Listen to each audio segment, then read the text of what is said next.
Summer is an exciting time for urban gardeners because we get to grow things that we weren't able to grow in the late fall, the winter, and the early spring.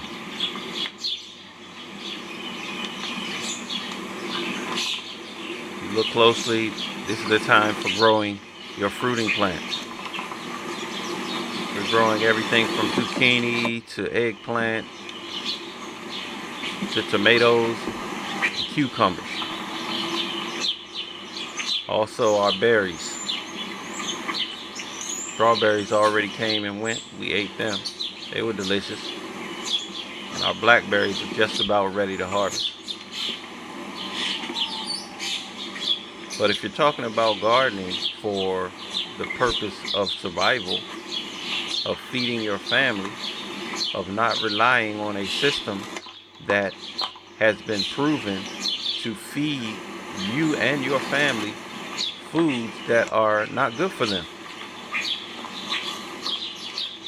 foods that contain carcinogens, including your vegetables, vegan.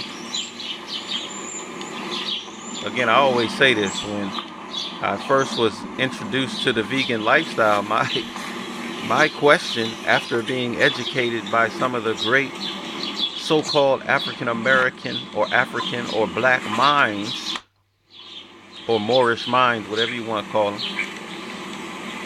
one of my first questions was, well, where am I going to get this vegan food? Where am I going to get this so-called organic food that I can trust?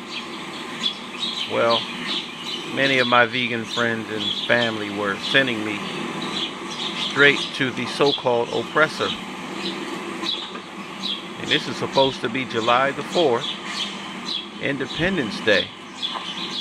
But you know, even when we celebrated last month, Juneteenth, it was really symbolic.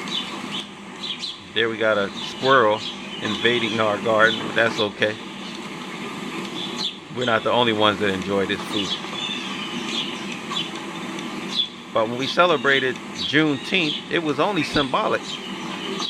The freeing of the slaves, because we're still slaves. Everything we need, we go to the oppressor to get. And I know, I haven't been talking like this a lot lately, but the reason that we're even growing our own food and trying to share with you how to grow your own food is so that you can become more and more independent. Now, one thing that we're going to talk about in the near future, hopefully, is something called ecocide.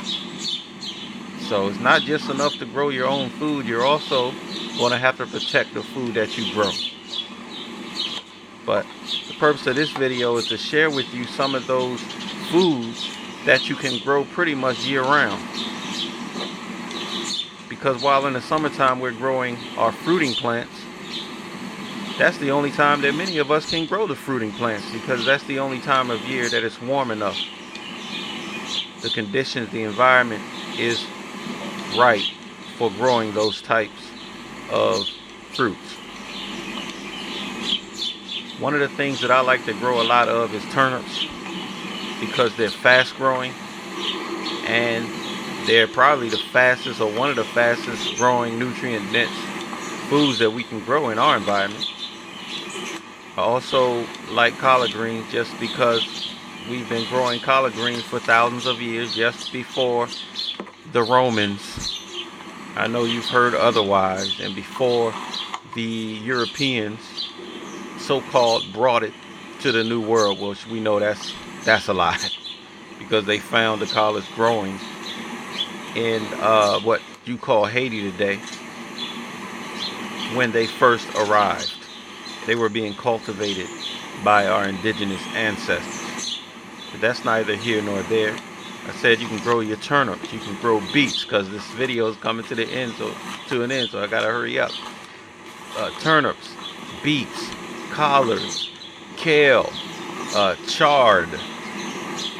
What else can we grow that we actually grow? You can grow spinach. Here you see some of our cucumbers. Again, cucumbers can be grown in the summer, in the warm weather. But make sure you find out what vegetables can be grown in your area when you're not able to grow fruit. All right, because it's all about survival. And we don't want to continue to send you back to those that have consistently oppressed your people for hundreds of years. These blackberries look delicious. We can't wait for them to be harvest ready. A couple of them are. Anyway, I hope this video has been helpful to you. This has been Daku. Peace.